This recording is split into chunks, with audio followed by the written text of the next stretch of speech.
Shalom Bapak Ibu Saudara yang terkasih di dalam Tuhan. Hari ini kita akan merenungkan bagian firman Tuhan dari Ibrani 10 ayat 12 sampai 14. Ibrani 10 ayat 12 sampai 14. Tetapi ia setelah mempersembahkan hanya satu korban saja karena dosa, ia duduk untuk selama-lamanya di sebelah kanan Allah. Dan sekarang ia hanya menantikan saatnya di mana musuh-musuhnya akan dijadikan tumpuan kakinya, sebab oleh satu korban saja ia telah menyempurnakan untuk selama-lamanya mereka yang ia kuduskan. Saudara, kalau hari ini kita melihat bagian firman Tuhan dari Ibrani, khususnya Ibrani 10 ini, di dalam Ibrani 10 ayat yang pertama, di dalam hukum Taurat hanya terdapat bayangan saja dari keselamatan yang akan datang, dan bukan hakikat dari keselamatan itu sendiri. Karena itu, dengan korban yang sama, yang setiap tahun terus-menerus dipersembahkan, hukum Taurat tidak mungkin menyempurnakan mereka yang datang mengambil bagian di dalamnya. Kita tahu bagaimana orang Israel terus beribadah kepada Tuhan, mereka mempersembahkan korban khususnya untuk boleh menjadi pengampunan dosa mereka, untuk boleh menyelamatkan mereka. Mereka tahu mereka sudah jauh dari Tuhan, sehingga ketika mereka mau datang kepada Tuhan, mereka harus membawa korban itu sebagai sarana untuk boleh memberikan yang terbaik, memberikan persembahan yang terbaik bagi Tuhan, penciptanya, Tuhan pemilik hidupnya, Tuhan pemilik bangsanya.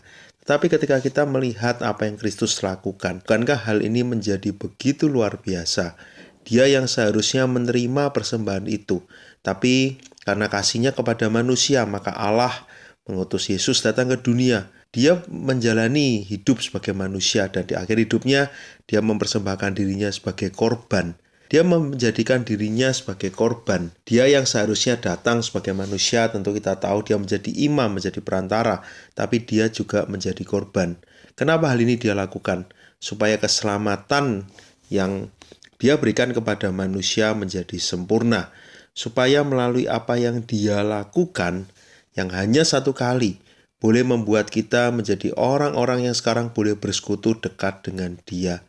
Tetapi dari bagian firman Tuhan ini kita akhirnya bisa melihat siapa Tuhan kita. Tentu kita seringkali berpikir kita adalah orang-orang yang sangat dikasihi Tuhan. Iya, betul. Dia adalah Allah yang mau datang ke dunia. Dia menjadi korban menggantikan kita untuk mau mempertanggungjawabkan hidup kita sebagai orang berdosa ini. Tapi dia yang menjadikan dirinya sebagai korban sehingga kita boleh mendapatkan anugerah keselamatan. Tetapi jangan lupa, dia bukan hanya korban, tapi korban itu diberikan kepada Dia pencipta segalanya itu. Di dalam hidup kita mengikut Tuhan, seringkali bukankah kita juga berpikir, Tuhan sangat mengasihi aku, Tuhan itu baik, iya.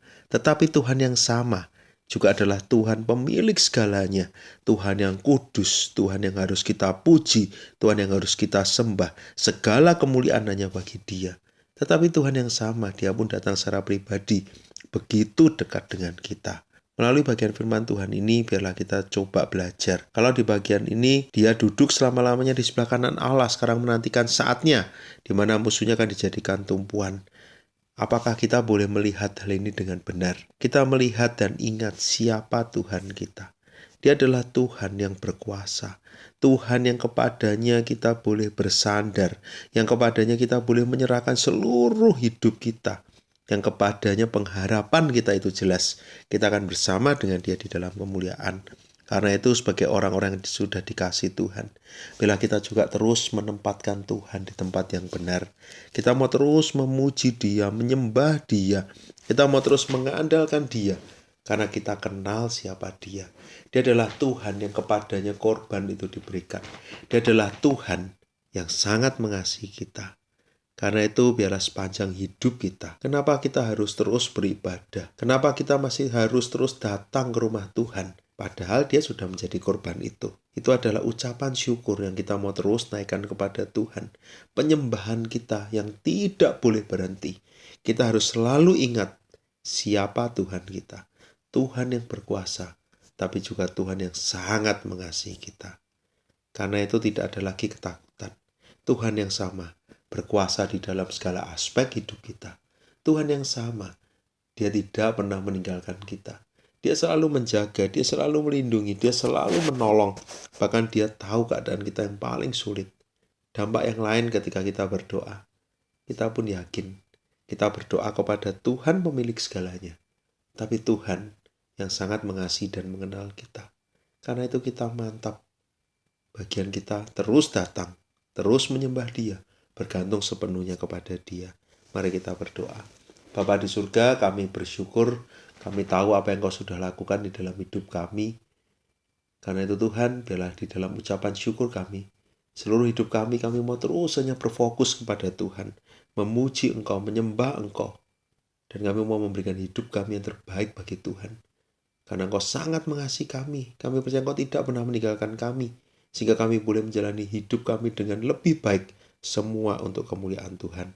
Di dalam nama Tuhan Yesus kami berdoa. Amin.